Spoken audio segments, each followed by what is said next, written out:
Assalamualaikum warahmatullahi wabarakatuh. Berjumpa kembali bersama Auro Channel. Pada kesempatan kali ini Auro Channel akan membahas laporan keuangan GJTL di kuartal 4 tahun 2020 ya. Barusan rilis kemarin, dimana GJTL ini kita tahu sendiri adalah salah satu pilihan atau salah satu emiten pilihan dari Loh Keng Hong.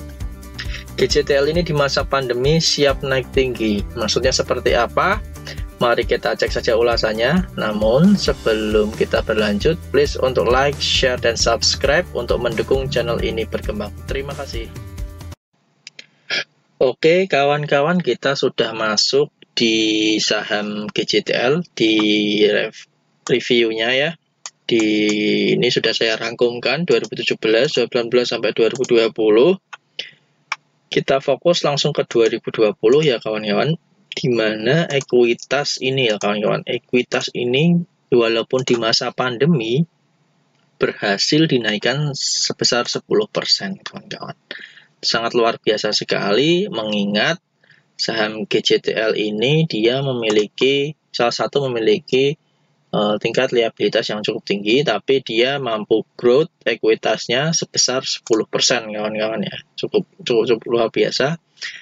Dan kedua, di sini ada tingkat liabilitas atau tingkat utang ya, beban, di mana beban dari tahun ke tahun itu berhasil diturunkan. Tapi penurunan yang tajam malah justru terjadi di tahun 2020 ini kawan-kawan, sebesar 13%. Ekuitas berhasil dinaikkan 10%, liabilitas berhasil diturunkan 13%. Itu suatu pencapaian yang cukup luar biasa ya kawan-kawan ya.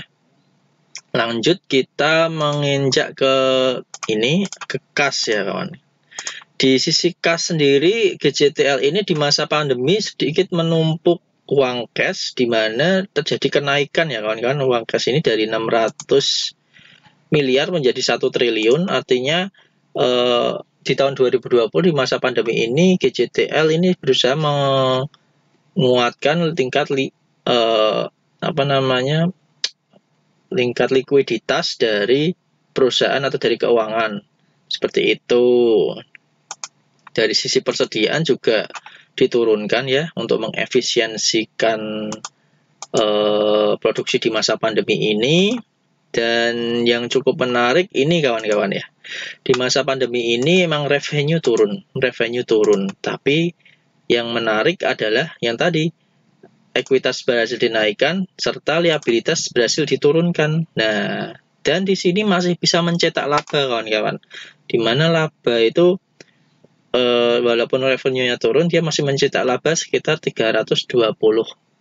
Seperti itu, cukup menjadi concern kita, pencapaian yang luar biasa dari saham GJTL ini. Walaupun memang net profit hanya kecil kawan-kawan. Tapi perusahaan ini dari tahun ke tahun, dari 2018 ke tahun 2020 cukup growth ya kawan-kawan, dari sisi net profit dan ekuitas ini yang cukup luar biasa ya kawan-kawan.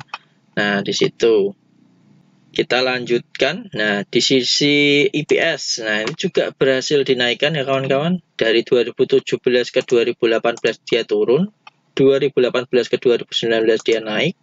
Dan yang cukup mencengangkan di tahun 2020 ini juga mengalami kenaikan yang cukup signifikan. Seperti itu ya kawan-kawan ya IPS-nya.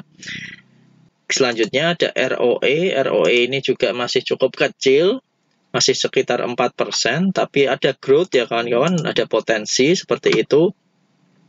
Dan debt equity ratio kawan-kawan. Jadi debt equity ratio ini berhasil ditekan dengan angka yang cukup signifikan, dari 235% di tahun 2018 mencapai sekarang hanya 159%. Artinya ada penurunan hampir 80% ya kawan-kawan. Dan selanjutnya adalah sisi kemampuan membayar utang. Di sini juga GJTL ini selalu memiliki rasio pembayaran utang yang cukup bagus, di atas 100% antara current ratio dan quick ratio-nya. Ini bukan cukup cash flow-nya cukup sehat ya, dimana dia selalu positif atau di atas 100% untuk current ratio dan quick ratio-nya. Nah, yang cukup menarik ini kawan-kawan, book value, dimana kita tahu sendiri book value itu adalah suatu acuan dari para investor melihat harga buku atau harga intrinsik dari suatu emiten. Nah, di sini emiten ini cukup signifikan dalam kenaikan growth dari tahun ke tahun, mengalami growth terus ya kawan-kawan. Dari 17 ke 18 dia growth 3%, dan 2018 ke 2019 growth 6%, dan yang cukup signifikan adalah di tahun 2020 ini. Dari 2019 ke 2020 ini growth-nya sampai 10% loh kawan-kawan. Jarang-jarang sekali perusahaan itu mengalami growth sebesar 10%. Nah, kenaikan book value ini biasanya akan berpengaruh pada harga floating yang ada di market nantinya. Karena market nanti akan mengikuti kenaikan atau growth dari GJTL ini. Seperti itu ya kawan-kawan. Oke, kita lihat ya kawan-kawan, kita lihat di harga sekarang, harga book value kita sudah bahas tadi. Harga sekarang ini masih cukup di bawah harga book value-nya ya. Jadi dari tahun 2017 sampai 2020 harganya selalu di bawah harga bukunya. Ya mungkin investor masih memandang ROE-nya masih kecil, net profit-nya masih kecil, seperti itu ya kawan-kawan. Namun sebenarnya growth atau perusahaan ini berusaha untuk tumbuh ya kawan-kawan. Itu yang menjadi kunci dari value investor, seperti itu. Secara rata-rata hanya membukukan 0,39 kali PBV, sehingga apabila dikalikan dengan book value yang sekarang, harga rata-ratanya seharusnya adalah 773. Namun, harga 773 ini jangan sebagai acuan murah atau mahalnya, karena secara umum harga dari GJTL ini di harga sekarang itu masih di bawah harga 1 kali PBV. Ini cukup murah ya kawan-kawan. Seperti itu ya kawan-kawan. Sekarang harganya 8875 ya, masih lebih mahal lah dari harga rata-rata, seperti itu. Seperti itu ya kawan-kawan. Keputusan investasi sekali lagi ada di tangan kawan-kawan. Kita lihat di sini resumnya, cara rasio utang dari tahun ke tahun berhasil diturunkan ya kawan-kawan, 17 naik, dan dari sampai tahun 2020 berhasil diturunkan. Ini juga untuk beban pokok penjualan, ini adalah kunci dari keberhasilan dari GJTL ini, berhasil diturunkan dari tahun ke tahun. Rasio beban pokok penjualan ini mengefisiensikan tingkat produksinya, dan net profit pun mengikuti kawan-kawan. Dari rugi sekarang net profitnya berhasil dinaikkan perlahan ya.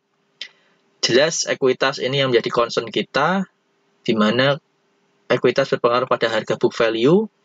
Artinya ketika harga book value naik itu biasanya diikuti dengan growth dari harga floating yang ada di market. Seperti itu ya kawan-kawan. Artinya ada potensi tinggi saham ini akan naik mengikuti harga book value-nya. Seperti itu. Namun kembali lagi keputusan investasi dari tangan kawan-kawan sendiri. Terserah kawan-kawan mau membeli atau hold atau seperti apa. Karena uang kawan-kawan tanggung jawab kawan-kawan sendiri. Terima kasih telah menyimak saham GJTL ini ulasannya di kuartal keempat tahun 2020. Please untuk like, share, dan subscribe channel ini untuk terus berkembang, bermanfaat, dan terus bersemangat memberikan konten-konten yang bermanfaat bagi kawan-kawan. Terima kasih. Assalamualaikum warahmatullahi wabarakatuh.